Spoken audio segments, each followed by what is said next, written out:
Hello and welcome back to my channel. Thanks for watching. And today, as you may recognize, new content into English.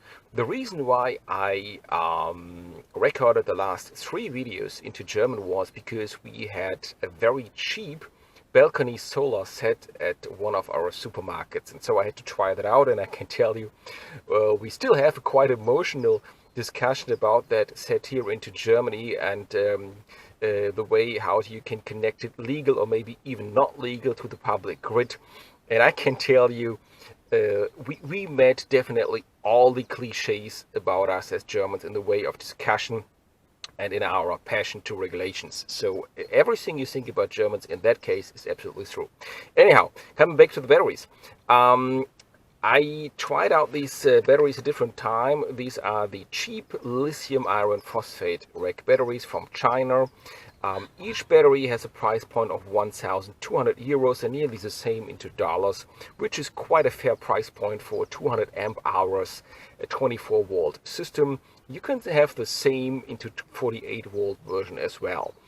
I try here my messy test container, the 24 volt version, because it's a bit more safe if you touch the contacts, and you see it's a bit messy here with all the cable, which all the cables here. So it's a bit more safe to have the 24 volt version over here, because if you touch the contacts on a 48 volt version, it could be a bit dangerous because that voltage could be break through your skin. Anyway, these batteries are working quite well now for the last couple of months, and even at cooler temperatures. So that's the reason why I put a bit of foam around it. The inside temperature was never below 0 degrees, even if the outside temperature was over the 0 degrees centigrade. So you can use it even close to the freezing point if it is in operation. And the good thing is you can connect these batteries together. By the way, as you may recognize, the displays are looking different. The reason is because I bought the batteries from different resellers.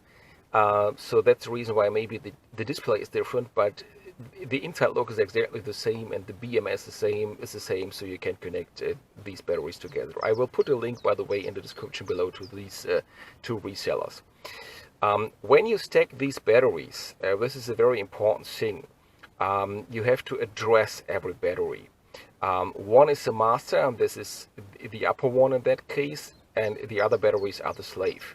You can stack 32 racks, which is quite a lot. So each rack actually with 24 volt and 200 amp hours has a storage of around 2 kW hours, which is quite a lot. So these are 10 kW hours right now, and you can stack 32 of them. So this is quite a lot. By the way, the same even for the 48 volt version. And yeah, I stacked only 2 for the trial actually, and I've stacked a bit more at the 48 volt version. There I realized actually 5 batteries. And coming back to the way of connecting, you have to address one as the master. This is that one, and you can address it with the dip switches over here. There's a detailed description delivered online with the battery, but you easily can keep it in your mind. You have to switch these both on. If you're not using something from Victron or from Growwatt and you want to connect it to these batteries, if you have a Victron or a Growwatt, you have to switch only the last one on. Anyhow, described into the description. The other ones should have a different number, something between 0 and 32, and so I switched that one as number 2, and so both batteries are easily working together. The funny thing, or the good thing, is of course you can operate each and every battery also as a single system. It's not necessary to connect them, but it's good to do so, because then you have the same voltage on each battery, and you can read out each cell with just only one single connection at one battery rack. With the computer, if you do not connect these batteries together, of course you have to connect your computer to each and every battery. just take a look on the BMS. Actually, they're charging, but not that much because I switched off most of the charge technology because of the air conditioning. The interesting thing is that the lower battery actually is charging with a higher current than the upper battery. You see the voltage is quite similar. It's a bit higher, the voltage here, which is quite funny because they take a bit more current, but maybe that's the reason why the voltage is just one digit higher. It's 26.85 volts, and this is 26.84.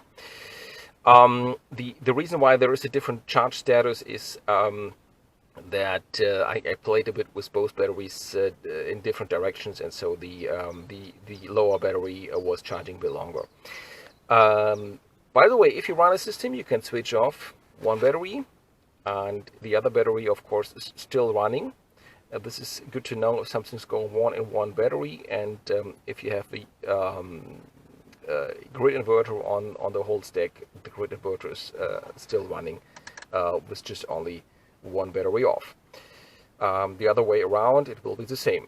So if you have any questions to that batteries and how to configure them, please let me know into the description or into the comment field below. So far so good. That was a short update about stacking the batteries, and see you next one for a longer video. Bye.